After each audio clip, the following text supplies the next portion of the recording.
Film Bros, assemble! Hey guys, welcome back to Horsetooth Cinema, and today all of my film bros shall be assembling upon this video to discuss Quentin Tarantino. I know that he's kind of a meme at this point in some ways, and you know, a lot of people do worship his movies in really obnoxious ways, but I also think that he's a really good filmmaker, and I probably would still consider him one of my favorite filmmakers, at least ones that are working today, just because I think he has a really good grasp and knowledge of genre films, and he chooses to use them in ways that are usually pretty intelligent.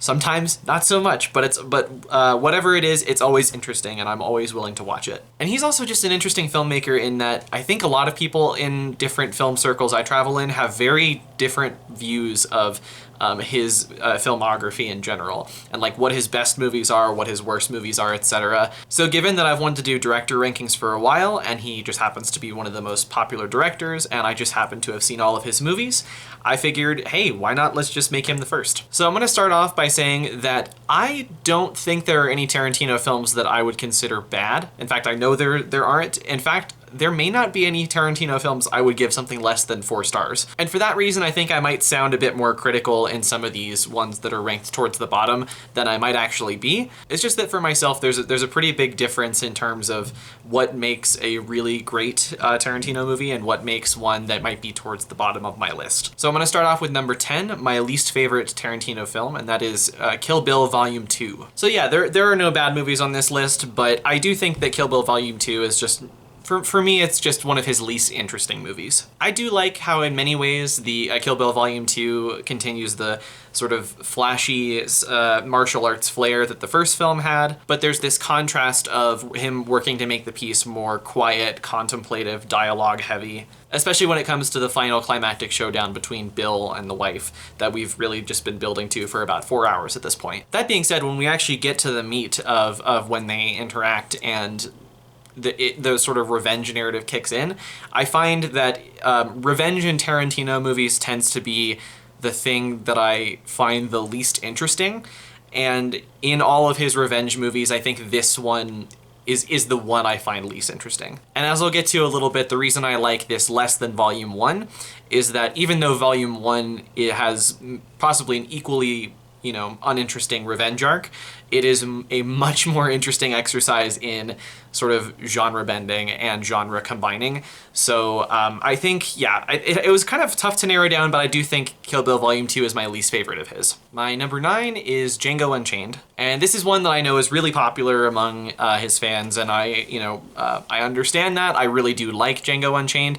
Again, this is just more of, I think this movie's less interesting compared to some of his other ones. I do think Dr. King Schultz is one of my favorite Tarantino characters. Anytime Christoph Waltz and Tarantino team up, it's gonna be great. I really love the way all his interactions with Django. I think he's really needed in a movie that is as sort of blunt force and nihilistic as Django can be sometimes. One of my big problems with it, though, is that I think stylistically, more so than even the Kill Bill movies, I think that stylistically Django Unchained is extremely indulgent. While a lot of his earlier style exercises had a very clear point as to why he was doing what he was doing, Django Unchained feels a little bit more like I'm doing this because I can, which has its charm too. And again, I like the movie and it's really entertaining, but I just don't get as much out of it as I do some of his other films. Like Kill Bill Volume 2, the sort of revenge narrative is pretty simplistic overall. Like Inglourious Basterds, it sort of ties in a sort of alternate history, changing of history sort of idea. But I do think, as I'll get to in a minute with Inglourious Basterds, I do think that film does it in a more interesting way than Django does. My number 8 is Kill Bill Volume 1. Like Django Unchained and Kill Bill Volume 2 as well, Kill Bill Volume 1 is also extremely indulgent and somewhat simplistic, but it goes so far with the stylistic indulgence and sort of pulling from all these genres in a very unabashed way that I can't help but just really, really be entertained by it. Even though I do prefer Tarantino when he's a little bit more reined in, I do think that the fight in Kill Bill Volume 1 with the crazy 88s is one of my favorite sequences he's ever done. It's just so overly stylized and bombastic that I can't help but just love it so much. And like the other 2 films I had mentioned, the revenge arc in here is extremely simplistic, but because it's so overly stylized and bombastic, I can't help but have a bit of a soft spot for it and like it more than the other two by comparison. And now let's continue my streak of continuing to piss off Tarantino fans. My number 7 is Inglourious Basterds. Considering that a lot of people think this is like a masterpiece and a lot of people, it's a lot of people's favorite Tarantino films, this might seem really low on the list, but, compared to his other revenge films that I've mentioned, this is actually putting it fairly highly. This is kind of the first of his revenge films that starts to take the idea of revenge a little bit deeper than just the characters and starts to apply it to historical revenge and sort of revisionist history. And Django Unchained does this as well, but in a way that pretty much only matters to the characters in the movie. It's not like they change the institution of slavery or anything in that, whereas Inglourious Basterds really sets its sights on changing history broadly for something that is larger than the scope of the movie. And I really like how he ties those ideas of historical revisionism into the idea that Nazis will weaponize cinema itself against people who it deems inferior. Like has been stated many times about this film, this has some of Tarantino's best tension building, particularly the opening scene in which it's a very like Hitchcockian device. We know that the Jewish people are hiding under the floors of the cabin while this French guy is having a conversation with this Nazi general who's looking for them. And then sort of later as well, what I think is an even greater scene in that sort of tavern where we know that Michael Fassbender is essentially an imposter, a spy, and we're wondering, does this German military leader that he's talking to know that as well? He really milks the tension in those scenes, and it's a big reason why, even though this isn't super high on my overall list, it really sets it above his other revenge films for me. I just kind of think that the overall statement that the film is trying to make about, since the Nazis have weaponized movies, we should sort of turn that back against them and, get revenge and weaponize movies against the Nazis. Of course, that's a really cool idea. I just think it's a little bit simplistic. And as I'll get into, the movie that is my number 6, the next one on my list, takes a very similar idea of this, of sort of altering history, but facing the realities of that in a more mature way than Inglourious Basterds does. So my number 6 is Once Upon a Time in Hollywood. It's probably a little controversial of me to put this above films like Inglourious Basterds and Django Unchained, but I just think that the way he handles sort of historical revisionism and revenge in this movie is quite a bit more mature and thoughtful compared to those ones. So in Inglourious Basterds, like with the ending of it, their mission is able to be successful, whereas in Once Upon a Time in Hollywood, obviously the event the tragedy that we're trying to prevent is the Sharon Tate murder, and they are able to do that. His characters are able to prevent it, but in the last scene, they go and meet with Sharon Tate, and you never really see her. She's very much like a ghostly figure in this scene. And when they go to her place for drinks, and the camera sort of starts to fade out, it has a much more somber tone than you would think for an ending like this. And then obviously the title card comes up, Once Upon a Time in Hollywood, and it just makes the whole thing seem very fantasious, as if Tarantino is acknowledging that despite everything that he's tried to do in movies like Inglourious Basterds and everything that you've seen so far in Once Upon a Time in Hollywood, movies don't actually have that much power. They can't actually bring somebody back to life. And so I feel like him acknowledging that while at the same time, like getting to indulge in this sort of fantasy of his is a really cool contrast. And it's all the more effective when the rest of the movie spends so much time indulging in the sort of joy and nostalgia of the movies. And despite how great they are, their power is limited. So really the ending is kind of what I really love about the movie, despite the fact that, compared to his revenge films, I might enjoy watching it less just because it's by far the weakest pacing of any of his movies. There are certain scenes that not only don't add too much to the plot, but also don't seem to add much thematic depth or character depth or really even aesthetic depth. But at the same time, I do really love the characters in it, and I love hanging out with them. I would say this is probably Tarantino's most overt hangout movie, in the vein of something like Dazed and Confused or something. And because of how great especially Brad Pitt is in the movie, I I can agree when people say this movie isn't paced well. Where they lose me is when they say, therefore it's boring. And I don't really agree. I do actually have quite a bit of fun still watching this. My number 5 is Jackie Brown. Honestly, I think I probably should have revisited this movie before making this list. This is another film of his that I've only watched once. And the fact that I didn't revisit it means I can only put it this high at number 5. But out of all of his movies, I think this is the one that I can see myself getting the most out of when I return to it in the future. It's the only Tarantino movie that's actually based on another work. It's an adaptation of an Elmore Leonard novel, and because of that, it really at times feels very different than the rest of his movies. It's much more subtle, the dialogue sounds pretty different, and it kind of makes a point to be an anti-spectacle where a lot of, especially his later movies, are really kind of making spectacle the point of the whole thing. It's a cool genre exercise. It kind of pays homage to films like blaxploitation films like Coffee, for example, but rather than his characters in Jackie Brown mimicking those people,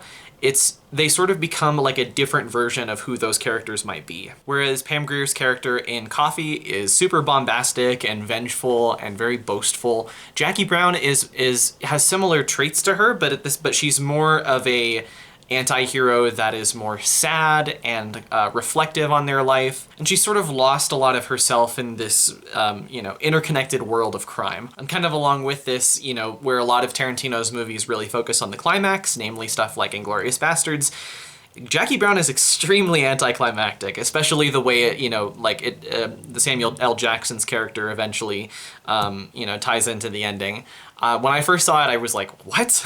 This is like the most anti-Tarantino thing I've ever seen. But I think that's exactly the point, is him sort of making a more thoughtful, contemplative, somber version of these kind of gangster films. So the only reason it's not higher than number 5 for me is that I was a bit meh on it when I first saw it, and I actually haven't rewatched it since. Everything I kind of just said is stuff that I've thought retrospectively after seeing the film, and also engrossing myself in genre films, gangster films, blaxploitation films a little bit more. So because I haven't revisited it, I don't feel comfortable putting it higher than 5, but I don't feel like I can put it any lower because I think it is a really strong piece of work. Number 4 for me is going to be Reservoir Dogs. I actually saw this relatively late in Tarantino's filmography.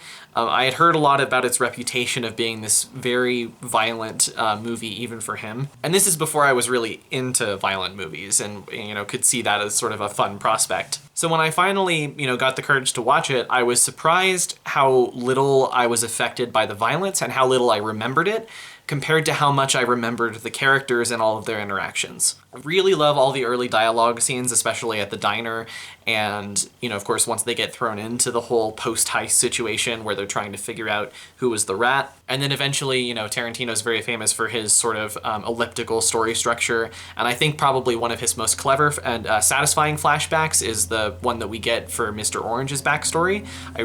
That's kind of what I think about when I think about Reservoir Dogs, is Tim Roth's character. He's endlessly watchable in that sequence. Like Jackie Brown and its relation to characters and genre films, Reservoir Dogs is doing kind of a subtle riff on it as well. It's a heist film where you never actually see the heist, but it's doing this in such an overtly entertaining way, specifically just through dialogue and the way these characters interact, that this is still probably one of Tarantino's most accessible films. It's not something that you kind of have to watch multiple times to really fully appreciate it, like Jackie Brown. Not that you shouldn't watch Reservoir Dogs multiple times. You definitely should, and you'll get more out of it.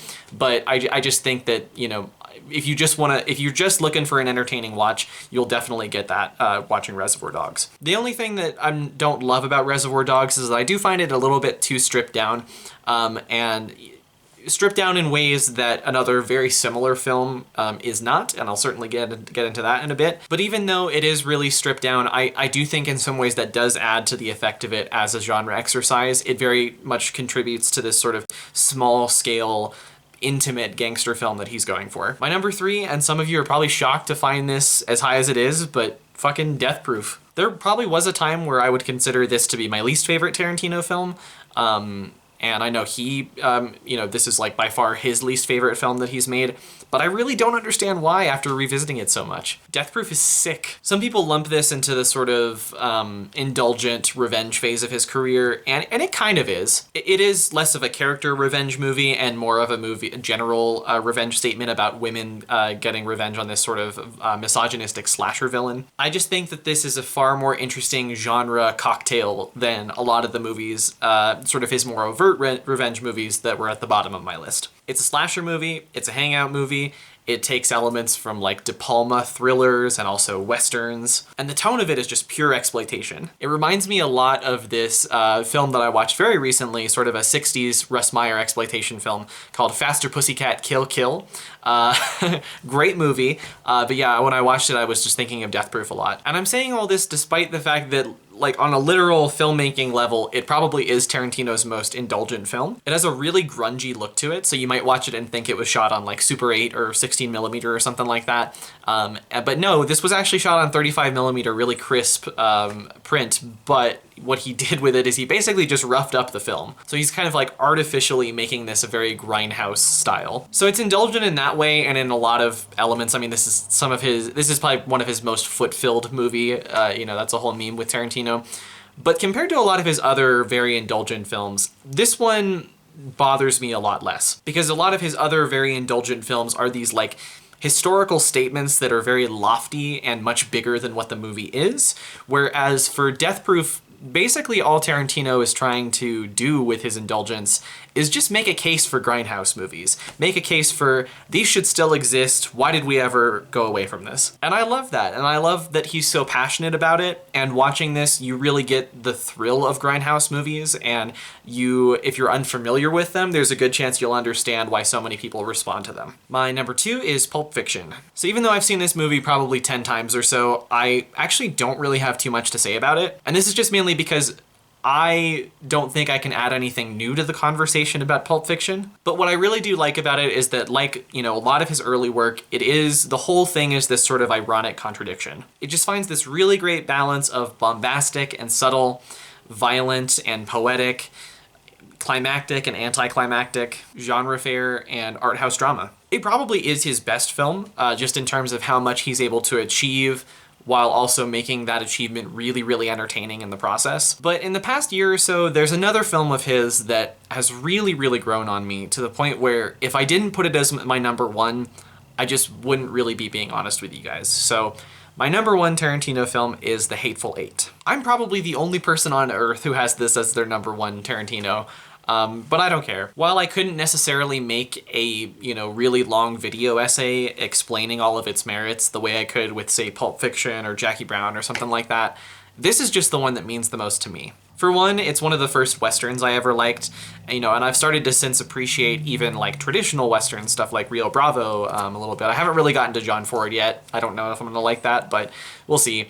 But yeah, no, from most of the Westerns I've seen, kind of exploring more of it, I do tend to prefer the more like revisionist Westerns, and The Hateful Eight, still is one of my favorites in that category. And luckily, Tarantino kind of goes full spaghetti Western here. He's really invoking like Sergio Corbucci films, like The Great Silence, stuff like that in this. The tone of it is much more like dour and grim than the genre usually gets, and I really like the way that he constructs his characters around that idea. But like Tarantino's best films, it's still a really impressive genre blend as opposed to just being a straight up spaghetti Western the way that Django kind of is. It's also kind of a riff on very claustrophobic horror movies like John Carpenter's The Thing. It even uses a lot of music from The Thing.